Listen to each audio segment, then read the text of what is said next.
Večer, lepo pozdravljeni na že 7. poletnem recitalu, kjer bomo združili popotniške zgodbe z literarnimi deli iz daljnih dežel.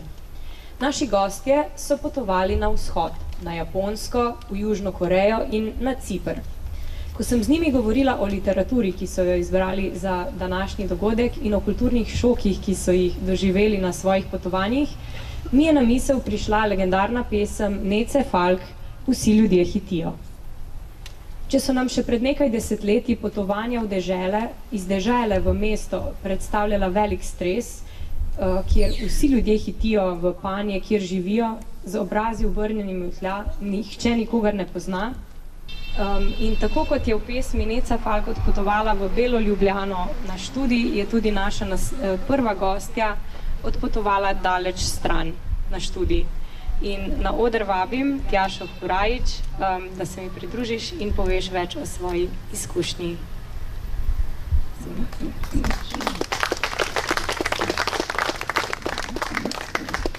Ja, dober večer vsem. Tjaša, ti si naša najmlajša gostja. Koliko si stara? Ja, 21 sem trenutno. In si v bistvu šla na študij v tujino, ne? Kam te je odneslo? Ja, drži. Pravzaprav na fakulteti študiram geografijo in koreanistiko v Ljubljani in nekako sem se prejšnji semester odločila, da bi šla pa jaz na izmenjavo v Korejo, ne? In nekako se je pol to tudi izteklo, tako sem si zamislila in sem res ta semester preživela v Koreji na fakulteti. Tako.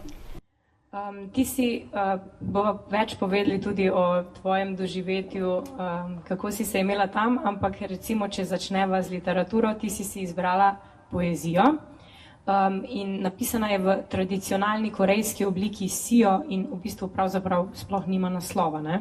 Tako, drži, ja. Mi bomo na zaslonu pokazali, kako izgleda tale zapis.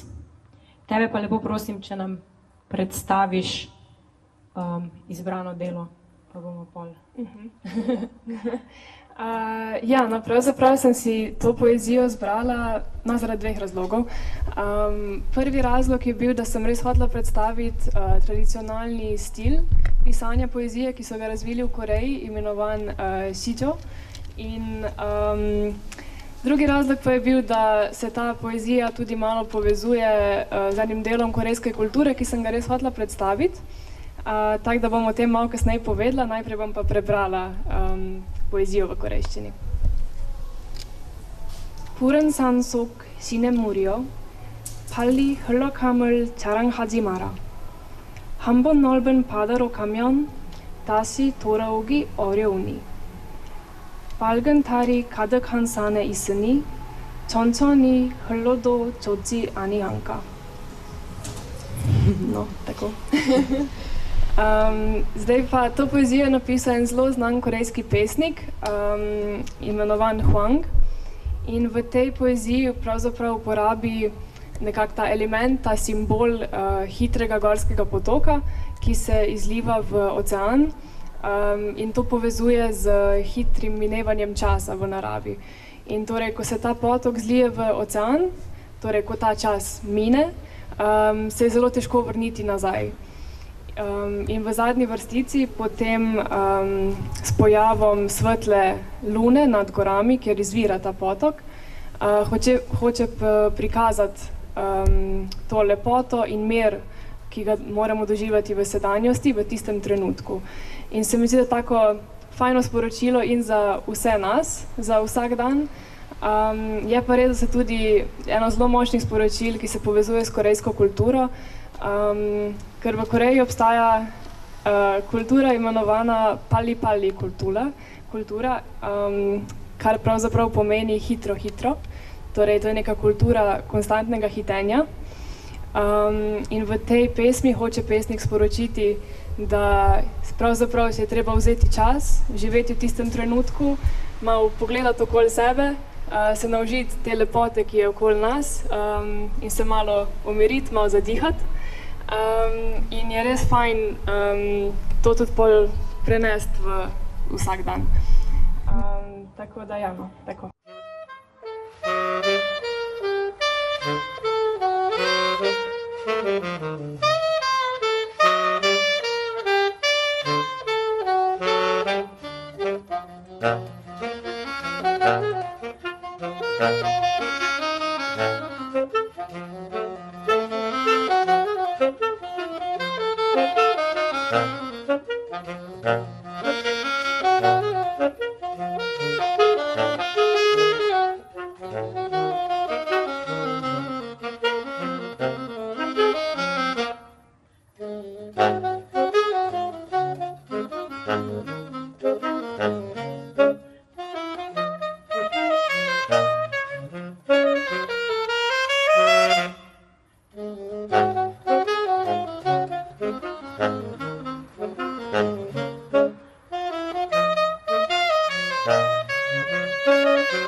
Študij v tujini.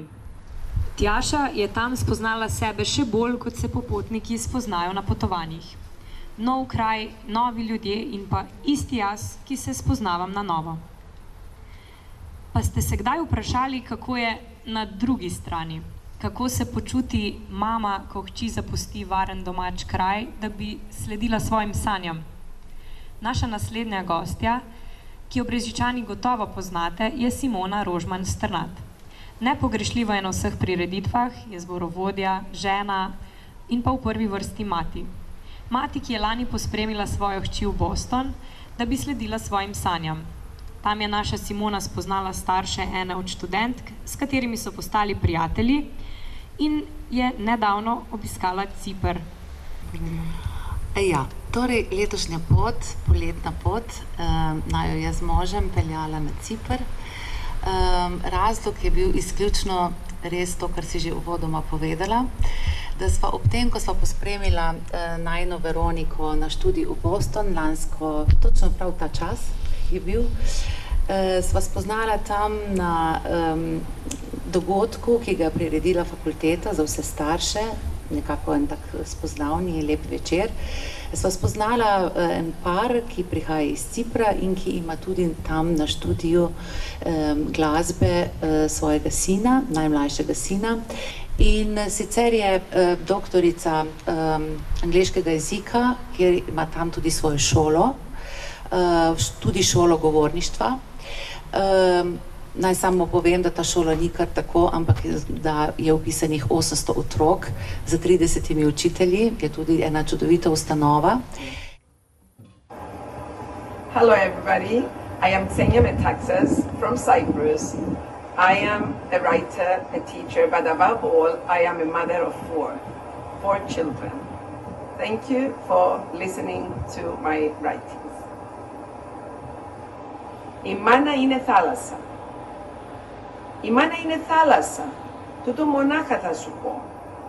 Κι άμα θωρεί την πόρα, την καταιγίδα, τα θεριά και τη ζωή στα δώρα, ένα μονάχα σκέφτεται, τον ήλιο που θα ντύσει μέσα από τα σύννεφα γοργά και να την εφωτίσει. Mati je kot morje. Mati je kot morje, samo to ti moram povedati. In ko vidi dež, vihar, zveri in druge podobne darove življenja, pomisli samo na eno in edino stvar.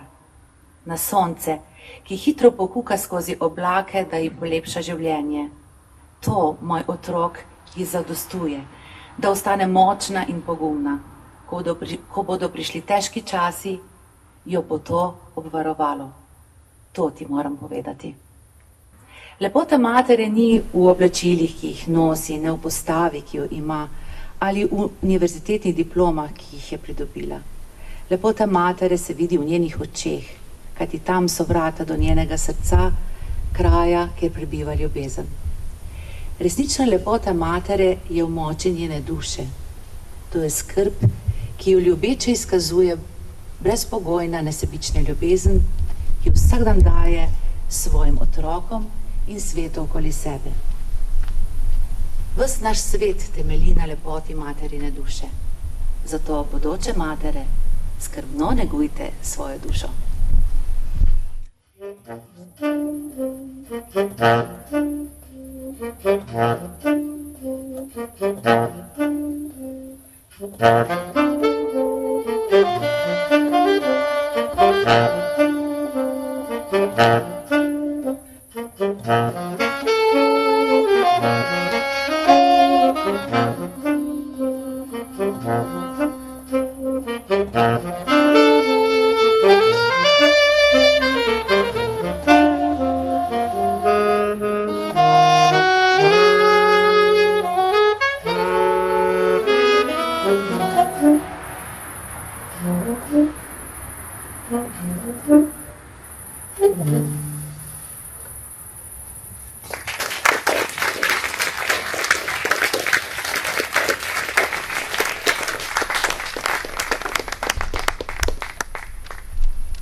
Najprej greš od doma, ko študiraš, nato starši obiskujejo tebe, nekega dne pa se na potovanje odpraviš s svojimi starši. To je vrtiljak življenja in pa tudi zgodba naših naslednjih gostov. Na oder vabim kar oba, gospo Mileno Jesenko in njenega sina Primoža Jesenka. Lepo pozdravljena. Vidva sta odpotovala na Japonsko in to skupaj. Kdaj se je to potovanje zgodilo in odvilo? Pa lahko. Ja, odločila sva se, da izpolniva davne sanje, da greva obiskati to deželo vzhajajočega sonca in prišel je marec letošnji, tako da sva imela srečo biti na Japonskem. In moram reči, ko sem poslušala Tjašo, bi kar en delček tega, kar je povedala o Koreji, veljalo tudi za Japonsko, s tem, da je bil to tudi vse zame, mislim pa, da tudi za Primoža, en velik šok.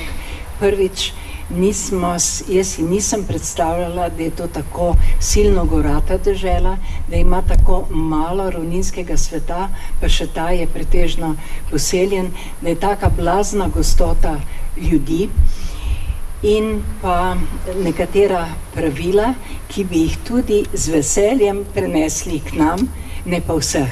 Ista ugotovitev, kot je povedala Tjaša.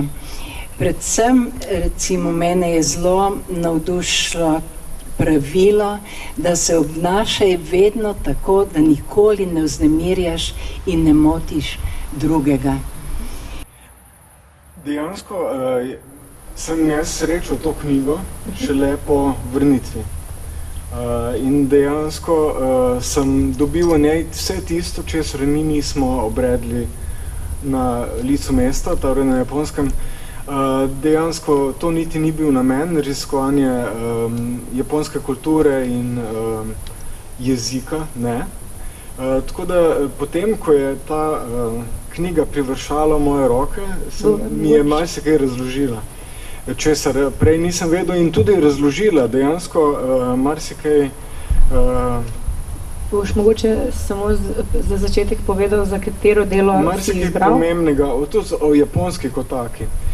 Seveda gre za zbirko esejev, eksofonija ali na poti iz materinščine, torej avtorice Yoko Tawada. Seveda, eksofonija je tuja beseda za dvojezičnost. Gre za, Yoko Tawada je japonska in nemška pisateljica, esejistka in dramatičarka. Že vrsto let piše vzporedno v japonščini in nemščini. Torej, odraščala pa je, kot vsi, tudi mi, v materinščini, ampak to odraščanje potekalo v Tokiju kot metropoli, ki je v jezikovnem smislu pravzaprav daleč od svetovljanstva. Vse na to si malo namigna tudi mama prej. Torej, gre za majhen svet, v katerem je kot otrok slišala skoraj izključno japonščino. Zdaj, že naslov njene prve knjige je pomenljiv samo tam, kjer si, ni ničesar. Zdaj, ne bi rad bil preveč negativen v tem smislu. Zato je tu recimo uvod, oziroma namesto uvoda v njeno knjigo, bi prebral nekaj kratkega. Svet se nenehno vrti okoli jezikov. To gibanje zapopasti celostno je skoraj nemogoče, tako kot je nemogoče ujeti vso mrgoljavost raznovrstnih rib v Tihem oceanu. Sprva se poskušala ribje jate poloviti v mreže iz ključnih besed migrantska, čezmejna, kreolska, manjšinska, prevodna in še drugačna literatura. Iz tega ali onega razloga pa se mi ni posrečilo. Pa sem se pridružila ribam in zaplavala od morja do morja. In opazila sem, da lahko tako bolje dojamem in ujamem tisto, o čemer bi rada pisala. Tako pisanje bolj ustreza mojemu popotnemu življenju. Mesta, ki jih običajno zasedajo abstraktni samostalniki, so zato zapolnila imena krajev.